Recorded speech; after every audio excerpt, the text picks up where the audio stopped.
Hi, thanks for joining us. I'm Jenny Lauren Dowden for Conduit News, and today we have Patrick Deakins. He is a JP for Washington County Quorum Court. Patrick, thanks for joining us. Thanks for taking the time. I enjoy being here. So, just want to talk to you about the resolution that you recently submitted to the Quorum Court. That was on June 28th. You submitted to the committee a resolution to make Washington County pro-life. Why don't you tell us about that resolution and why you decided to submit that? Yeah, well, it really came after a lot of, I would consider it prayerful consideration. And it really fueled me that we've had a changing of the administration at the federal level. In the Trump administration, I think we had a president who really stood for life. And so that message was out there. And then, now we have a new administration that's quite the opposite. And so, maybe myself, especially got a little complacent, maybe in the fight for life.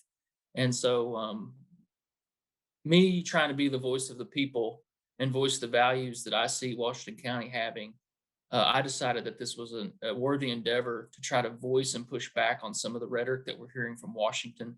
And specifically, we hear about the Hyde Amendment being reconsidered, maybe changing that or taking that off out of federal law.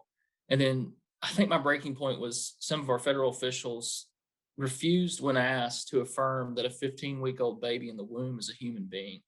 And I think start seeing rhetoric and messages like that. When do we as citizens say enough is enough and we want to push back on this rhetoric? Because I fear that a lot of times if we don't say something and push back, our silence can be assumed that we don't have a problem with it. And I very much have a problem with that type of messaging. Speaking of pushback, you received quite a bit of pushback with this resolution. What do you have to say about that? Well, I know it's a polarizing issue. And unfortunately, opponents of this particular measure want to read into it or define it to be more than it is. And, unfortunately, yes, it's brought out some of the ugliest reactions that I've seen out of people. I've received a lot of really nasty emails and messages. And, at the meeting, that was a tough meeting to go through on the 28th. I'm not a member of that committee, so I sat in the audience to present it to the committee for passage. And, just some of the rhetoric that was and names that were thrown at me. It was just very ugly, but I have no regrets about it. The protecting the unborn is completely 100% worth it. Yeah.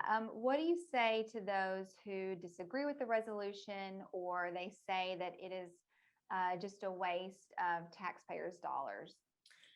Well, I believe as an elected official for Washington County, I have a duty to be the voice for the people, especially the constituents in my district, but Washington County as a whole.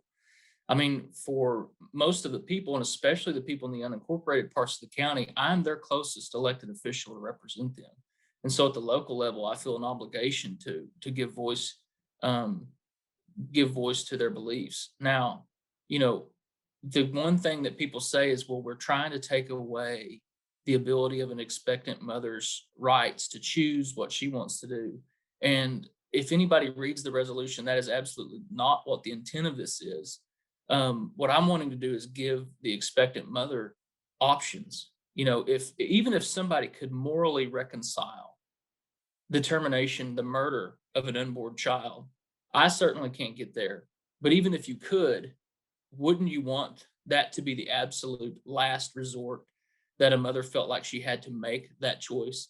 And so this is what the resolution is meant to do, is promote life, promote choosing life, promote the organizations in our area that are trying to help expectant mothers deal with whatever crises that they're experiencing within their pregnancies, so that they don't feel the pressure of terminating a human life. So this will come to the full Quorum Court on the 15th. Thursday What is your evening. expectation? I expect a lot more debate. We've been told that there's going to be, a lot more protesters there, people who want to demonstrate in opposition of the resolution. But I think the resolution is really well written. I think the message has great intentions behind it.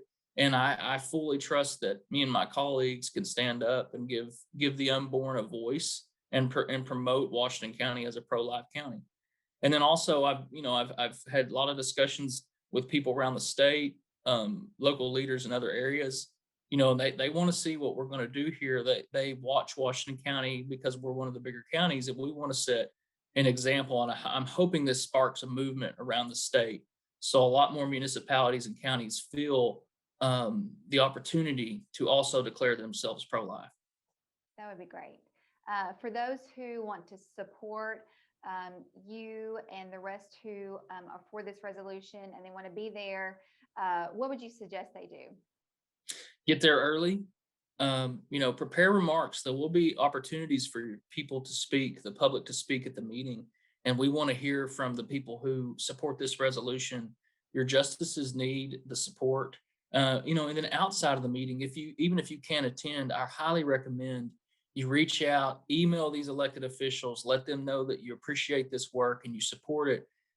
It's difficult to go through this process for us as justices, but it's going to be so important if we can hear from our supporters.